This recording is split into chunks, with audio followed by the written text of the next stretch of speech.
Everybody who watches FLL videos on YouTube wants ideas, but how you choose the right idea is something almost all teams I've met get wrong.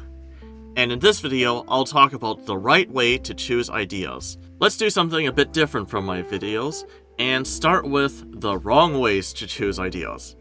Voting is probably one of the most common ways to choose ideas. Every team member gets one vote, and each team member can vote for one idea, and idea that has the most team members that vote for it wins, and is went with. Is voting a good idea? Let's ask it 3 questions. Can voting be done in time? Yes, definitely. Does it mess anything else up? No, probably. Does it solve the problem? Now this is where voting isn't a good idea. It doesn't actually necessarily choose the best idea, because it's a popularity contest. What people like the most, for whatever reason, is what's going to be done, and this could be influenced by the person who proposed the idea being really good at convincing people that their idea is good. Now, let's talk about the weighted decision matrix. In this, we list out all the ideas, then we choose some criteria, and on each criteria, we determine how important each of them is on a 1 to 5 or 1 to 10 scale, and then we score all the ideas on this 1 to 5, 1 to 10 scale on each criteria. And then we will multiply out each idea score, each criteria's importance, and the idea that has the highest score wins. So, is the weighted decision matrix a good idea? Let's ask those 3 questions again. Can it be done in time?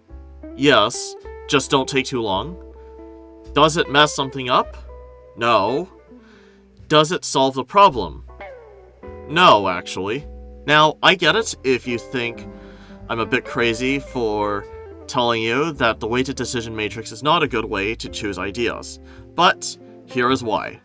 First of all, the criteria are often quite vague and are hard to apply to judging a real idea. Trying to assign a weight to each of these criteria can also be incredibly hard, because it isn't always clear how important each of these criteria are. We also have the same issue with trying to judge ideas on the criteria, because we are guessing as to how good the ideas are on each criteria.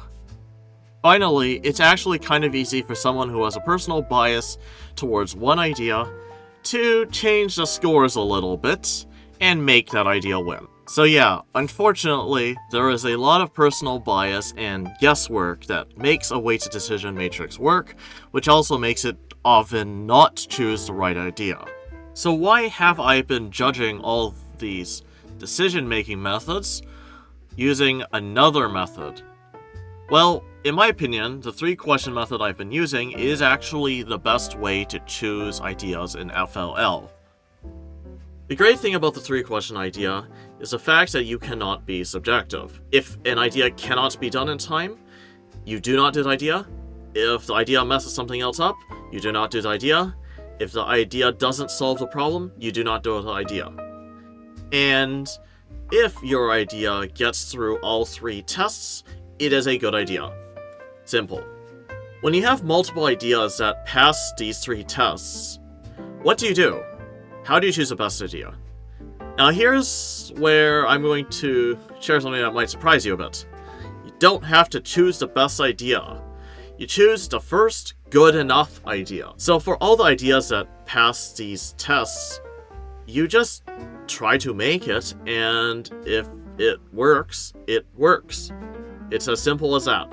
Now, these 3 questions start off pretty simple if you're a beginning level team, but as your team gets more advanced, these questions get harder, because your ideas will get more difficult to implement, which makes it harder for them to be done in time.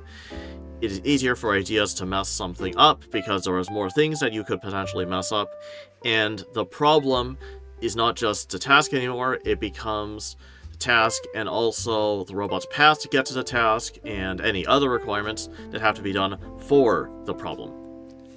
So where do you get ideas? There's a lot of places you can get them. You can actually get them from looking around and seeing various mechanisms of various things around your place or things you've seen in movies or such. You can see them from other teams at your competition or practice day, and best of all, you can see them on YouTube or on the internet. You do need to check all the ideas you see on the internet, even the ones you see from teams that you might think are quite good that work in the video, because you have to understand the idea fully, otherwise you probably don't have the idea that they actually had. Finally, if you do not allow your team to watch current season's videos, I ask that you stop doing it, because all you're really doing is making your team have a harder time in the season.